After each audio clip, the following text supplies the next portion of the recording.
تمنائے دل رسول اللہ، تمنائے دل حبیب اللہ۔ السلام علیکم ویورز، آپ کیسے ہیں؟ میں امید کرتا ہوں کہ آپ یقیناً خیریت سے ہوں گے، اور میں یہ چاہتا بھی یہی ہوں کہ آپ خیریت سے رہیں، صحت مند رہیں، تندرست رہیں۔ تو ویورز شروع کرتے ہیں۔ میں ہوں ہومیو ڈاکٹر محمد اعجاز عباسی، اور آپ سے مخاطب ہوں اپنے چینل ہومیوپیتھی اینڈ ہیلتھ میں۔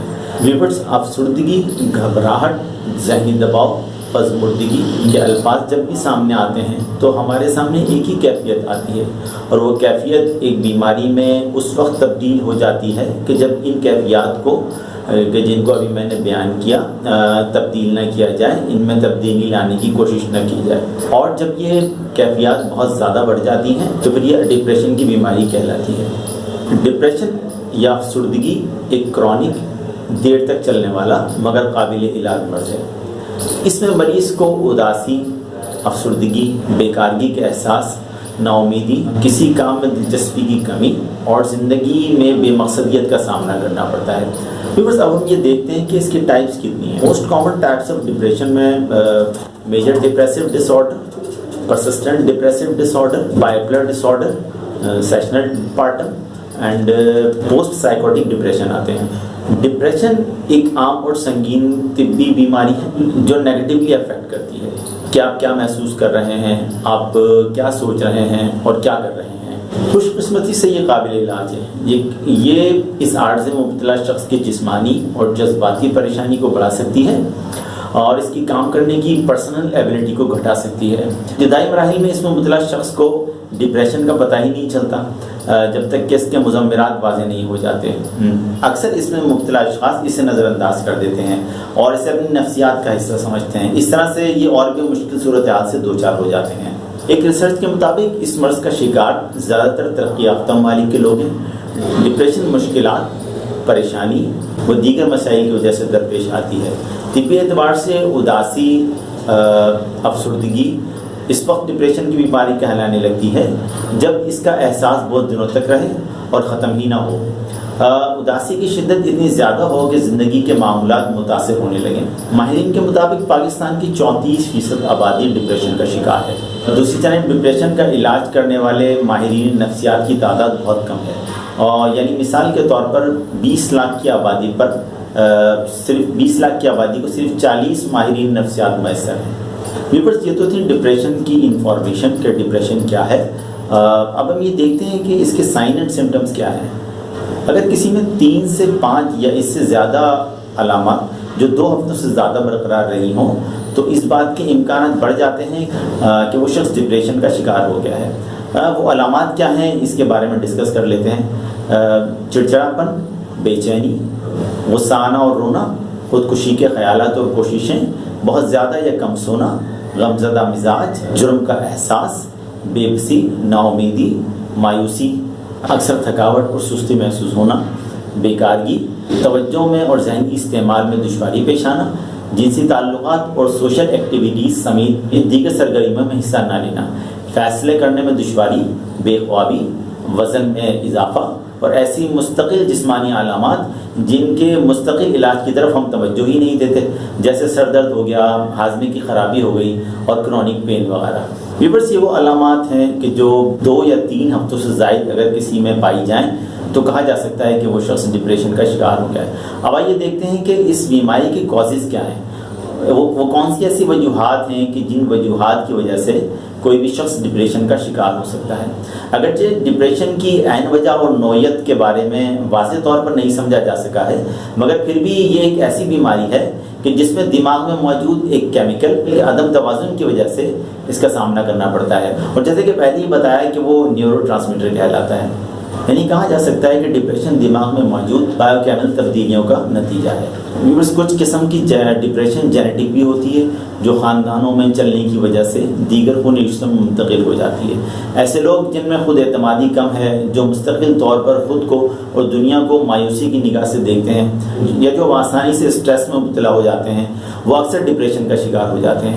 کچھ امراض ایسے ہیں کہ جن کی وجہ سے ڈپریشن ہو سکتا ہے۔ ان میں stroke, heart attack, cancer, Parkinson, hormonal disorder, diabetes وغیرہ شامل ہیں۔ اکثر جینیٹک، سائیکولوجیکل اور انوائرمنٹل فیکٹر بھی ڈپریشن کے آغاز کا باعث ہو سکتے ہیں۔ مردوں کے مقابلے میں عورتیں اس سے زیادہ متاثر ہوتی ہیں۔ ویورز، اب تک تو ہم نے اس کی سمٹمز اینڈ کازز کے سامنے رکھے، اب دیکھتے ہیں کہ اس بیماری کی پریونشن کیا ہے، وہ کون سے ایسے اقدامات ہیں کہ جن کے کرنے کی وجہ سے اس بیماری سے یا ان کیفیات میں مبتلا ہونے سے بچا جا سکتا ہے۔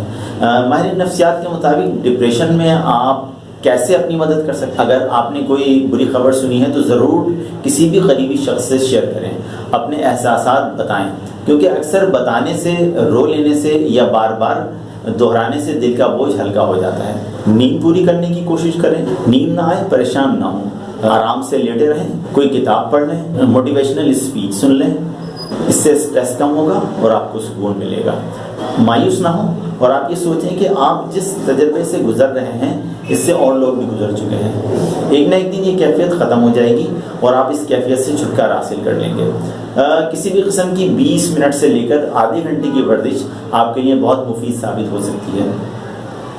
اس سے آپ کی جسمانی صحت بھی بہتر ہوگی اور نیند بھی خوب آئے گی۔ بس متوازن غذا کا اہتمام بہت ضروری ہے، پھلوں اور سبزیوں سے بہت فائدہ ہوتا ہے۔ اس بیماری میں بھوک ختم ہو جاتی ہے، نہ کھانے کی وجہ سے وائٹامنز، منرلز وغیرہ کی کمی ہو جاتی ہے اور اس طرح مزید بگاڑ پیدا ہو سکتا ہے۔ اس کے علاوہ جب کوئی اس بیماری میں مبتلا ہو جاتا ہے تو پھر کنونشنل ٹریٹمنٹ میں اسے اینٹی ڈپریسنٹ میڈیسنز تجویز کی جاتی ہیں۔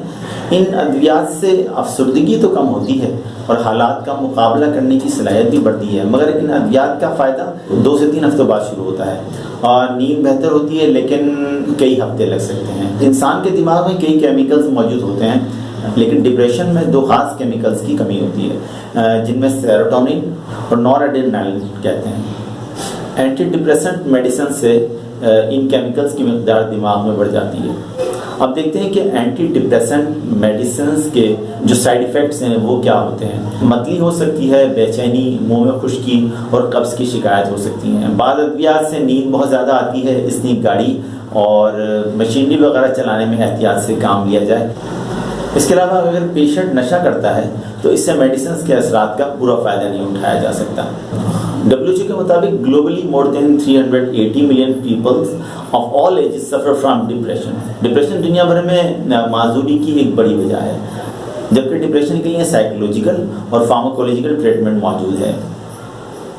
HDR فاؤنڈیشن آف امریکہ کے مطابق یونائٹڈ اسٹیٹس میں ہر سال 18 ملین بالغ افراد میں سے ہر 10 میں سے ایک اس سے متاثر ہوتا ہے۔ 15 سے 44 سال تک کے لوگوں میں معذوری کی سب سے بڑی وجہ ڈپریشن ہے۔ کیا بنیادی وجہ ہے کہ ہر 12 منٹ میں کوئی خودکشی سے مر جاتا ہے؟ WHO کے مطابق 2013 میں امریکہ میں خودکشی کی اہم وجہ ڈپریشن تھی۔ 15 سے 34 سال کے افراد میں خودکشی کی دوسری اہم وجہ اور 10 سے 14 سال کے افراد میں خودکشی کی تیسری اہم وجہ ڈپریشن تھی۔ یہ وہ انفارمیشن تھی ڈپریشن کے حوالے سے کہ جو ہم نے آپ سے شیئر کی۔ اگلی ایپیسوڈ میں ہم ہومیوپیتھی اس کو کس طرح سے ٹریٹ کرتی ہے اور کیا کمپریہنسو پلان اس میں موجود ہے، اس کے بارے میں آپ کو انفارمیشن دیں گے۔ اگر آپ نے ابھی تک میرے اس چینل کو سبسکرائب نہیں کیا تو سبسکرائب کر لیجیے اور کائنڈلی بیل آئیکن کے بٹن کو بھی ضرور پریس کر دیجیے تاکہ بر وقت آپ کو میری ویڈیوز کے نوٹیفیکیشن ملتے رہیں۔ اجازت دیجیے، صحت مند رہیے، اللہ نگہبان۔ دل رسول اللہ، تمنا دل حبیب اللہ۔